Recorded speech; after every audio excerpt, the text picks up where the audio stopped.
Hi, I'm Chris Maragkakis of Simply Be Retreats and Therapies. I'm a life coach, therapist and podcaster. Welcome to Mindful Mutterings. Please like, share and subscribe.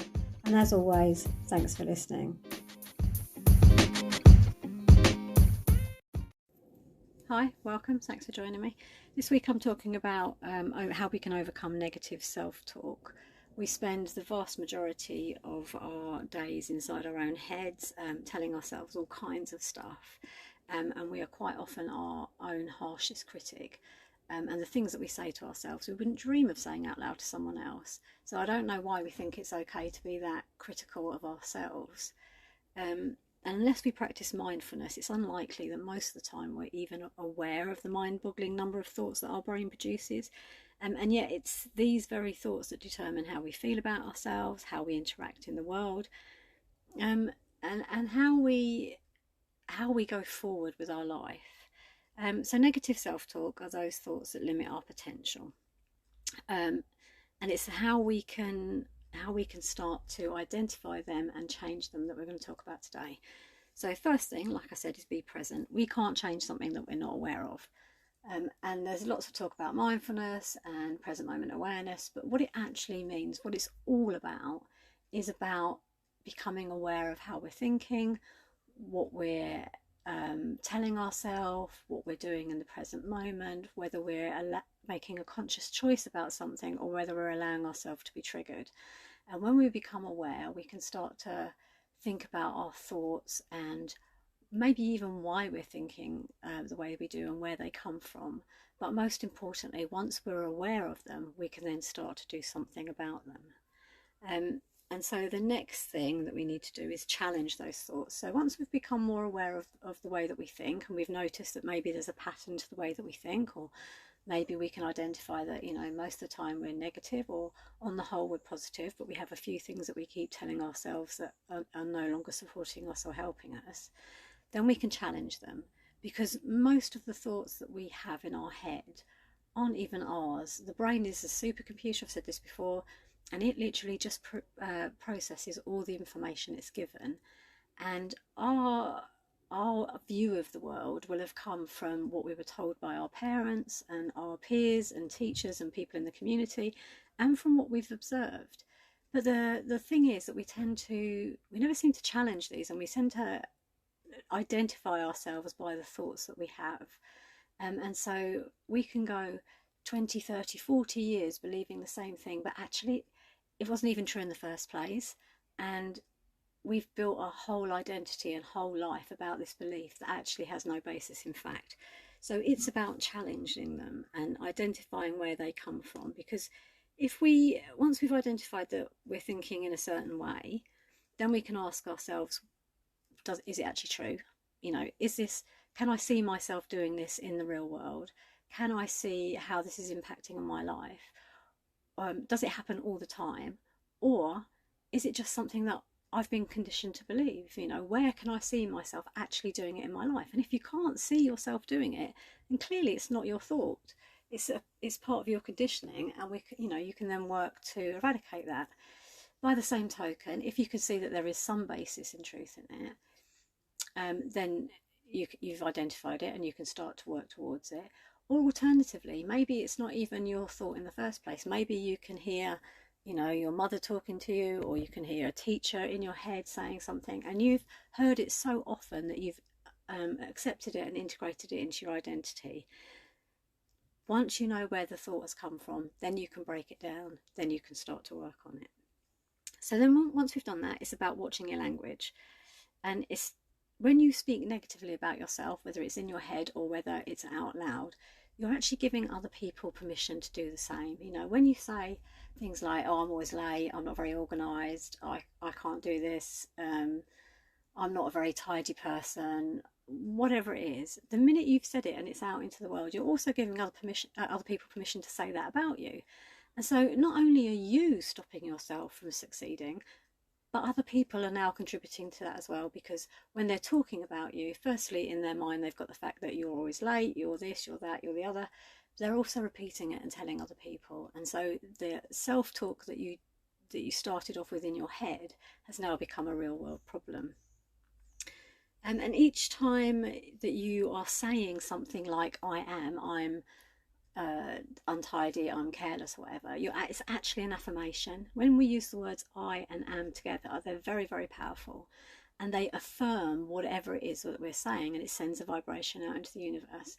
And so when you're actually saying it about something negative, what you're actually doing is giving it so much more power. And obviously we don't want to be doing this. So using the words I am very, very carefully is definitely an easy way to make an improvement. So once we've done all that, once we've identified the thoughts and once we've challenged the thoughts, then we can start to reframe them into a more positive statement.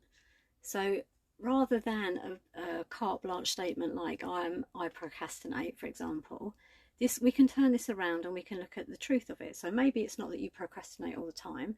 Maybe it's that you only procrastinate on certain things. And once you've identified what those certain things are, then you know how to go forward. So maybe you just procrastinate on things that you know are going to be emotionally difficult, or maybe you procrastinate on things that you find boring, or maybe you procrastinate on things that you know are going to cause an uncomfortable conversation. Once you've broken the thoughts down and you can then see that you don't procrastinate all the time, there's a very specific thing that you procrastinate with, you can reframe that thought. And then it goes from being I procrastinate to sometimes I take more time to do the things I know will be difficult. This is no longer a negative statement, this is a statement of fact. And once we've identified it, like I said, we now have the opportunity to work on it and improve it.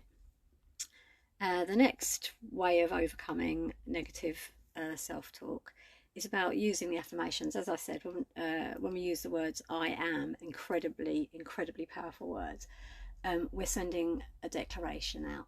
So instead of using that declaration as a negative, we want to be turning it around and using it as a positive. So either we're using it after we've done the reframing exercise, or we're coming up with something that we want to be, that we can see ourselves being, or that we need to tell ourselves, we need to acknowledge. So, affirmations like I am worthy, I am enough, I am happy and loved, I am organised, I am a good employee, whatever it is that we're trying to turn around or you're trying to work on, make the affirmation mean something to you. The affirmation must be positive, it must be in the present tense, and it must be something that you can believe, because you need to be able to resonate with that. You need to be able to get behind it to make it actually have any impact in your life. And then repeat it. Repeat it.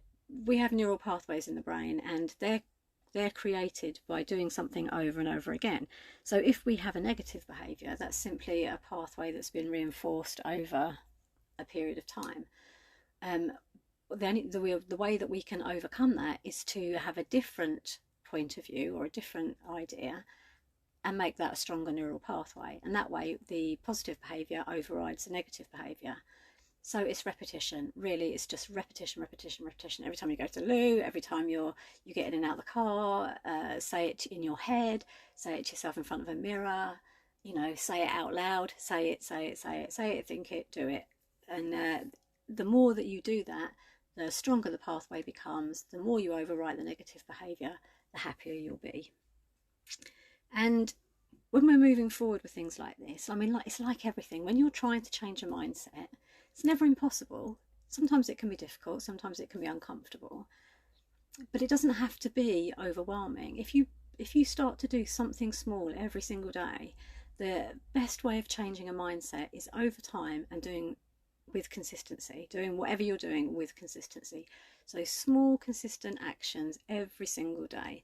And these 5 steps that I've given you, they're not difficult to integrate into your life. It's all about whether you want to take control of your life and whether you're willing to take the time to retrain your brain, because quite often we just go back to our default behaviours, and if we don't change anything, then we can't expect anything to change in our life.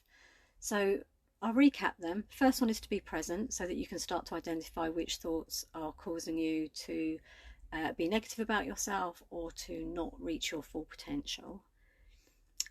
Then it's about looking at them and working out where they come from and how you can overcome them. So we're challenging our thoughts. So first one is be present. Second one is challenging the thoughts as to where they come from and whether we believe them and whether they're true. Third one is about watching your language. Don't speak negatively about yourself in your head or out loud, because we don't want to be sending that out and giving permission to other people to speak the same way. Fourth one is reframing the thoughts. Be really accurate. Take out the negative language. Reframe it as a factual statement rather than a belief, and then you can move forward with it. And the fifth one is to use affirmations to override the negative behaviour with a new positive behaviour or positive belief. And then, like I said, the best way to go forward is consistency. Small actions every day brings about huge change. So I hope that's given you an insight into how you can overcome negative self-talk. If you'd like to know more, please get in touch. Or if you'd like to work with me to overcome your negative self-talk, or you'd like support with working through any of these 5 steps, then please get in touch. You've got my website, which is simplybe.org.uk, or you can contact me either via my email on cm@simplybe.org.uk, or you can text or give me a ring on 07974 618 499. Thank you very much for listening, and I hope you'll join me for the next one. Take care. Bye.